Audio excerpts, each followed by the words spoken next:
Assalamualaikum warahmatullahi wabarakatuh. Adunya kulluha mata, wa khairu mata'u dunya al-mar'atu saleha. Dunia seluruhnya adalah perhiasan, dan sebaik-baiknya perhiasan adalah istri yang soleha. Inilah istri yang soleha. Episode ke-38.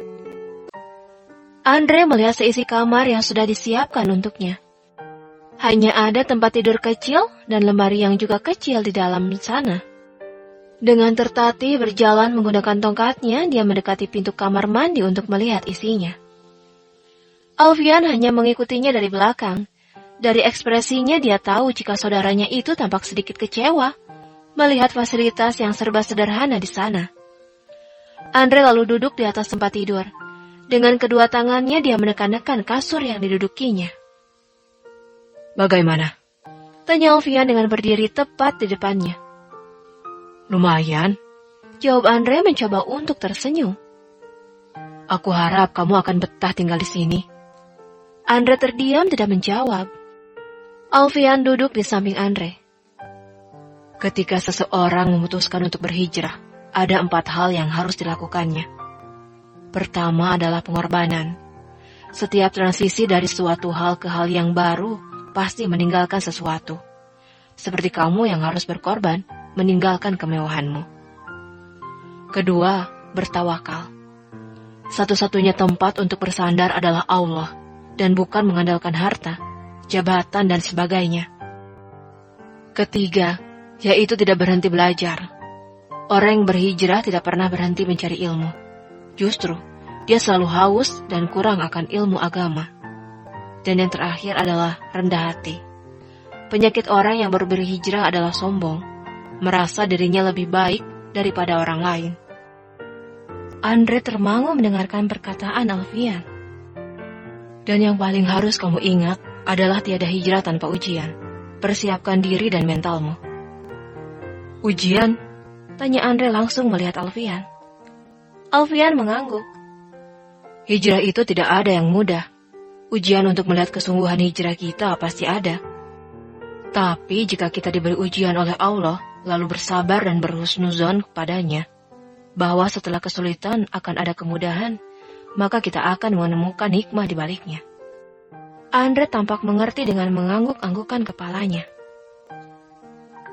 Alfian dan Aisyah memutuskan untuk menginap 1 malam di pondok. Karena Aisyah ingin melihat calon suami kakaknya yang kebetulan besok akan datang beserta keluarganya. Malam ini mereka sholat Isya berjamaah. Aisyah seperti biasanya bercengkrama bersama Umi dan para saudarinya. Setelah Kak Siti menikah nanti, maka di rumah ini hanya akan ada aku dan Kalela saja. Jika Kalela menikah juga, maka rumah ini akan semakin sepi lagi. Hanya ada aku dan Umi. Maryam terlihat sedih.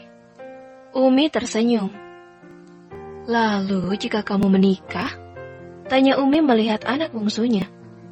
Maryam kaget, begitu juga dengan Aisyah dan ketiga kakaknya, Zainab, Siti, dan Lela. Maryam langsung memeluk ibunya. Jika sudah menikah, Maryam ingin tetap di sini bersama Umi. Maryam tidak ingin meninggalkan Umi sendirian, ucapnya sambil menahan tangis. Umi membelai punggung putrinya. Ketaatan seorang istri pada suaminya setara nilainya dengan jihad kaum lelaki. Setelah menikah, orang tua tidak ada lagi hak pada putrinya. Karena sesungguhnya suaminya lebih berhak atas dirinya. Tapi Umi, jika kami semua pergi, siapa yang akan menemani Umi di rumah sebesar ini? Dik, masih ada kakak di sini. Kak Ahmad, Ali, dan Ridwan juga masih ada di lingkungan pesantren ini. Kami semua tentu saja akan selalu menemani Umi, sesuai wasiat almarhum Abah. Zainab bersuara. Iya, aku yakin jika semua kakak laki-laki kita tidak akan membiarkan Umi sendirian dan kesepian, ucap Siti. Umi tidak takut sendirian atau kesepian. Karena kita akan mati, dikuburkan dan dihisap dalam keadaan seorang diri. Ucap Umi melihat semua anaknya. Umi, kenapa berbicara seperti itu? Lela memeluk Umi dengan sedih. Aisyah yang sedari tadi terdiam menatap lekat wajah ibunya. Apa yang Umi ucapkan itu kenyataan. Suatu hari nanti, Umi pasti akan pergi meninggalkan kalian semua, menyusul abah kalian. Ucap Umi lagi sambil menepuk-nepuk punggung Lela. Lela menahan tangisnya. Begitu juga dengan saudaranya yang lain, tak terkecuali dengan Aisyah. Umi benar, hidup itu jika tidak meninggalkan, pasti akan ditinggalkan. Kita tidak bisa memilih di antara keduanya. Namun usia bukan jaminan yang tua akan pergi duluan. Siapa tahu, yang muda yang akan meninggalkan. Ucap Aisyah lagi sambil memeluk Umi. Semua orang terdiam mendengar perkataan Aisyah. Keesokan harinya, Siti melamun sambil melihat layar ponselnya yang mati, hingga dia tidak menyadari jika Aisyah telah duduk di depannya. Apa yang kakak pikirkan? Siti kaget, dia langsung tersenyum melihat adiknya. Tidak ada. Calon kakak sebentar lagi akan datang. Apa kakak sudah siap? Siti mengangguk. Semoga kali ini dia laki-laki yang baik. Siti kembali mengangguk. Kakak, ini pertemuan pertama kalian.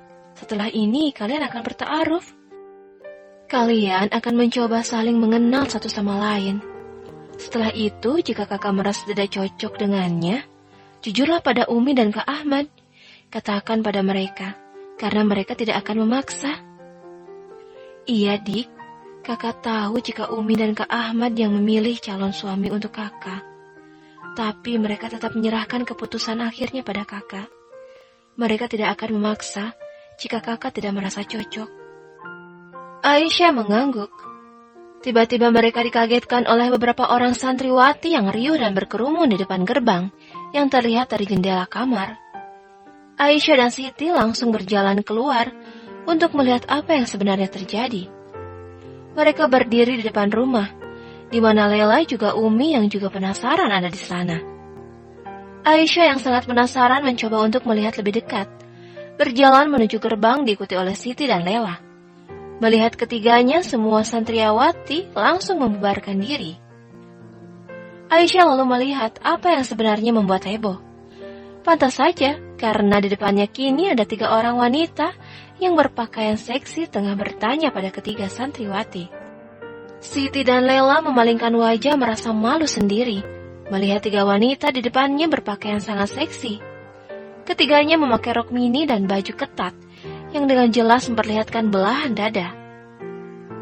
Yakin kalian tidak pernah melihat pria ini? Tanya seorang wanita itu sedikit kesal pada ketiga santriwati yang ditanyainya sambil menunjukkan layar ponselnya. Ketiga santriwati itu menggelengkan kepalanya. Sudah, pergi sana. Ucap salah satu wanita lagi dengan sangat kesal. Ketiga santriwati itu langsung pergi. Aisyah menghampiri mereka lebih dekat. Ada yang bisa saya bantu? Ketiga wanita itu melihat Aisyah dan kedua kakaknya dengan sambil menahan tawa. Ketiganya tampak menertawakan Aisyah dan kedua kakaknya yang bercadar. Iya, kami sedang mencari orang ini. Salah satu dari mereka lalu menunjukkan layar ponselnya. Aisyah tersenyum melihat sosok pria yang mereka cari, Andre. Sementara itu di kawasan santriawan yang jaraknya tidak begitu jauh dari sana, Andre tampak mengintip ketakutan lewat jendela kamarnya. Sementara Alfian yang berada di sampingnya hanya tersenyum melihat istrinya menemui ketiga wanita yang mencari Andre. Mereka tidak tahu berhadapan dengan siapa. Gumam Alfian dengan bangga, membayangkan jika istrinya akan menghajar ketiga wanita yang mencari Andre. Mendengar itu, Andre yang ketakutan langsung berdiri melihat Alfian. Jangan sampai istrimu membuat mereka tobat lalu mondok juga di pesantren ini. Kembali ke Aisyah. Iya, saya mengenalnya. Ketiga wanita itu tampak lega. Jadi benar dia ada di pesantren ini. Aisyah mengangguk. Bisa aku bertemu dengannya?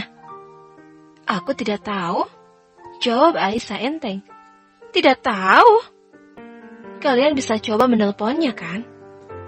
Kalau dia mengangkat telepon kami, tidak akan mungkin kami kesini dan bertanya pada semua orang. Aisyah tersenyum. Kalau begitu, dia tidak ingin menemui kalian. Kenapa kalian memaksa? Ketiga wanita itu langsung kesal mendengar perkataan Aisyah. Itu bukan urusanmu. Sekarang kami hanya ingin bertemu dengannya. Maaf, itu juga bukan urusanku. Aisyah membalikkan badannya. Tunggu. Tahan salah seorang wanita dari mereka sambil memegang lengan Aisyah. Aisyah kembali membalikkan badannya. Aku harus bertemu dengan dia. Penting sekali. Maaf, aku tidak bisa membantu. Jika dia tidak mengangkat telepon kalian, berarti dia tidak ingin menemui kalian. Oh iya, sebaiknya kalian segera pergi dari sini. Apa kalian tidak risih jadi tontonan para santri? Kenapa kami harus risih? Tanya salah seorang dari mereka dengan marah. Apa karena pakaian kami? Terserah kami dong mau pakai baju apa. Tidak usah disuruh juga, kami memang mau pergi kok. Ayo kita pergi dari sini. Si Andre tidak usah kita cari lagi. Masih banyak pria kaya yang bisa kita peras uangnya. Aisyah tersenyum. Ya, benar sekali. Oh iya, jangan ragu berbuat maksiat ya. Neraka masih muat. Seketika ketiga wanita yang akan memasuki mobilnya langsung berbalik melihat Aisyah lagi. Salah seorang di antara mereka lalu tersenyum sinis, sambil melipat kedua tangannya di depan dada. Jangan so alim dan so suci, jangan sibuk mengurusi kami, urus saja dirimu sendiri. Aisyah juga tersenyum. Kenapa aku harus sibuk mengurusi kalian? Aku hanya ingin memberitahu jika surga masih menerima orang-orang yang bertaubat. Aisyah membalikkan badannya diikuti kedua kakaknya. Wanita tadi terlihat geram, tampak ingin mengatakan sesuatu lagi, tapi kedua temannya menahannya dan mengajaknya untuk segera memasuki mobil. Ketiganya lalu pergi dari sana.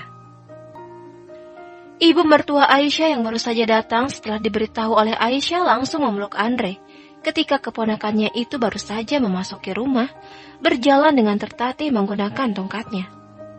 Kenapa kalian tidak memberitahu kami tentang kecelakaan itu? Ayah melihat Alfian dan Andre bergantian.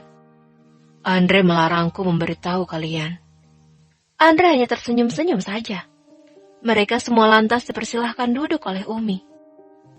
Ayah dan ibu tampak terharu mendengarkan penuturan Alfian yang menceritakan tentang Andre yang ingin hijrah selepas kecelakaan yang menimpanya. Alhamdulillah, akhirnya Andre kita kembali lagi ya. Ucap ibu dengan penuh rasa syukur melihat suaminya. Ayah juga mengangguk senang. Andre tertunduk merasa malu. Dia kini menyadari jika dirinya telah amat tersesat, hingga hijrahnya menjadi sesuatu yang sangat disyukuri oleh orang-orang di sekitarnya. Maafkan aku, Paman, Bibi. Andre melihat keduanya bergantian dengan wajahnya yang sendu. Aku telah melupakan semua ajaran dan didikan kalian yang telah mengurusku semenjak kedua orang tuaku meninggal. Bukannya balas budi, aku malah menyusahkan kalian dengan semua kelakuanku. Andre tertunduk malu. Tidak apa-apa, Nak. Yang paling penting sekarang, kamu sudah menyadari semua kesalahanmu. Dan kamu ingin memperbaiki semuanya. Bibi bangga padamu. Ibu mengusap lembut punggung keponakannya. Tidak sedikit orang yang terjerumus akan kenikmatan dunia, yang sebenarnya hanya sesaat saja. Bersyukur kamu segera menyadarinya dan tidak terberdaya terlalu lama. Ayah menepuk-nepuk pundak Andre. Andre langsung menangis. Di pelukan sang bibi, dia menangis menyesali perbuatannya. Semua orang yang ada di sana hanya terdiam. Beberapa saat kemudian, tamu yang ditunggu akhirnya datang. Lelaki yang dipilihkan Ahmad dan Umi untuk Siti datang bersama kedua orang tuanya.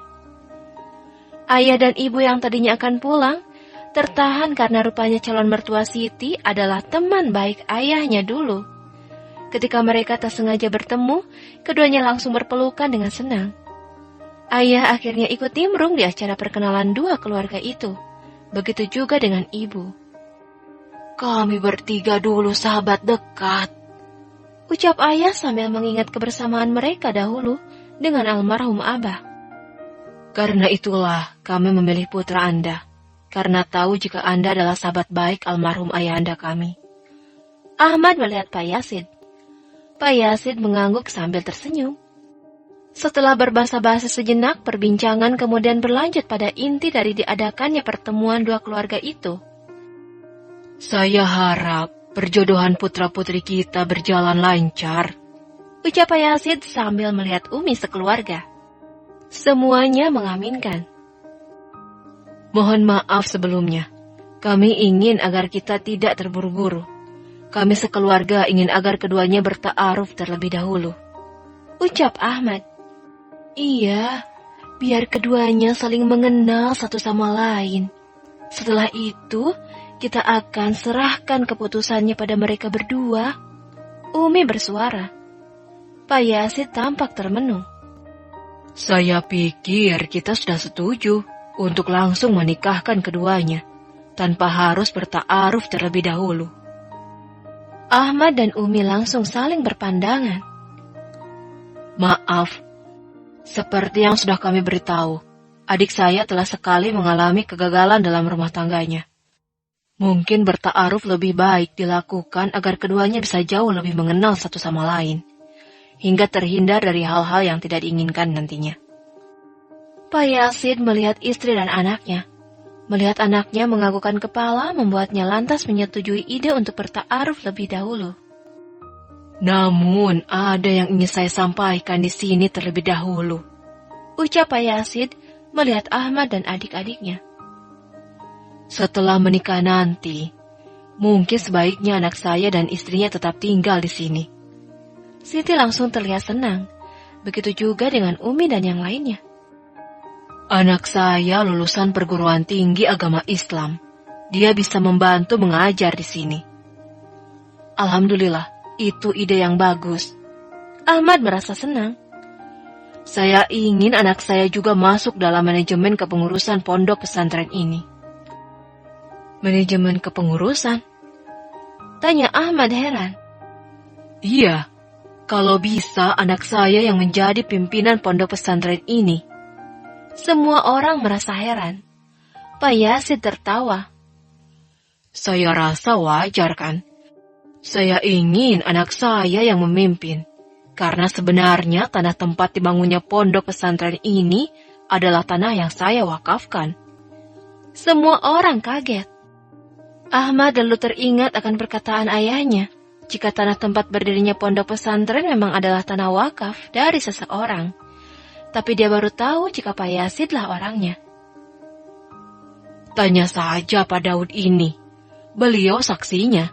Jika sebenarnya ini adalah tanah keluarga saya, yang saya wakafkan dulu pada abah kalian. Ayah yang sebenarnya kaget tidak langsung menjawab.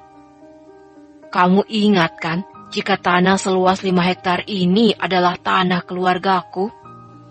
Ayah melihat Pak Yazid. Itu memang benar. Tanah tempat dibangunnya pondok pesantren ini adalah pemberian dari almarhum ayahmu. Pak Yazid tertawa. Jadi wajar jika sekarang aku juga ingin mendapatkan keuntungan dari pondok pesantren ini. Keuntungan? Ahmad dan adik-adiknya tidak percaya dengan apa yang mereka dengar. Iya, keuntungan. Jangan katakan jika kalian sama sekali tidak mendapatkan keuntungan dari pesantren ini. Ahmad menggeleng-gelengkan kepalanya. Begitu juga dengan adik-adiknya yang lain. Saya mengerti maksud Anda sekarang. Ali bersuara. Anda ingin menikahkan putra Anda dengan adik kami agar putra Anda bisa mengambil alih kepengurusan di pondok pesantren ini. Pak Yazid mengangguk.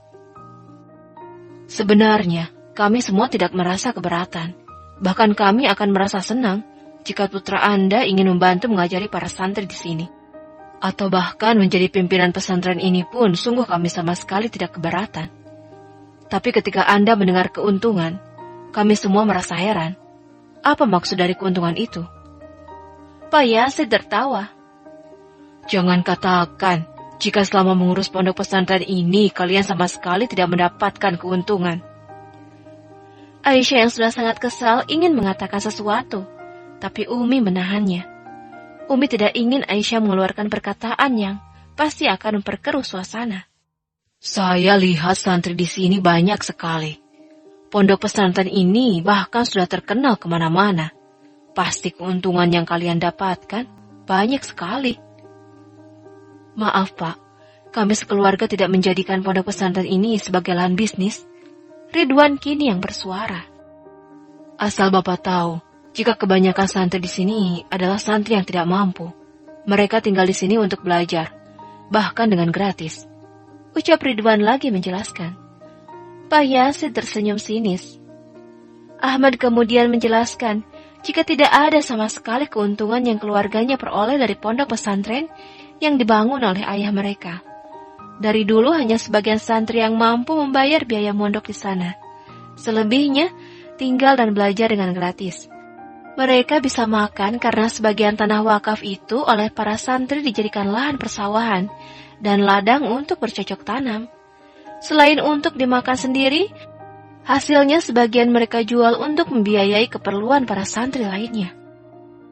Kami juga banyak mendapatkan santunan dari para pengusaha atau para alumni yang sudah sukses dan ingin membantu. Tapi semuanya kami pergunakan untuk kesejahteraan para santri di sini. Pak Yazid terdiam sejenak. Kalau begitu, jika anakku menjadi pimpinan pondok pesantren nanti, kita ubah peraturannya. Semua santri wajib membayar iuran. Itu hal yang lumrah sekarang.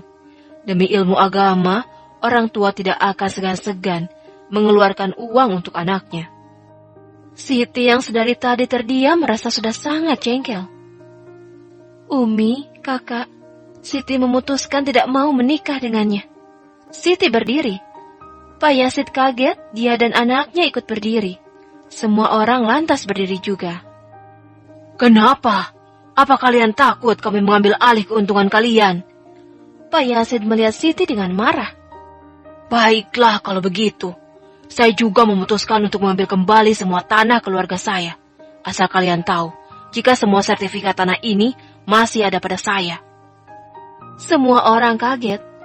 Ayah melihat sahabat lamanya dengan penuh kemarahan. Dia tidak percaya jika sahabatnya itu bisa melakukan hal demikian.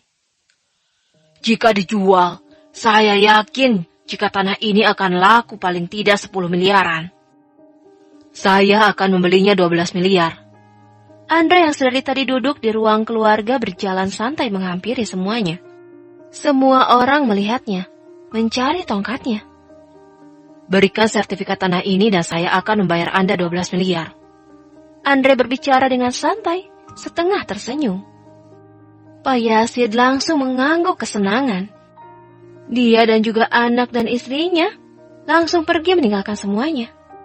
Sementara semua orang masih melihat Andre heran, selain karena perkataannya juga kakinya yang tiba-tiba sembuh. Kemana tongkatmu? Tanya Alfian tiba-tiba. Andre langsung melihat kakinya, dia membelalakan matanya, sambil kemudian jatuh terduduk sambil mengadu kesakitan memegang kakinya. Beberapa orang menahan tawanya. Kamu lupa kakimu sakit ya? Tanya Alfian juga menahan tawa, sambil berjongkok melihat kaki saudaranya. Bukan. Terus? Tanya Alfian melihat wajah Andre yang meringis dan hampir menangis. Andre mendekati telinga Alfian berbisik. Aku miskin sekarang. Bersambung.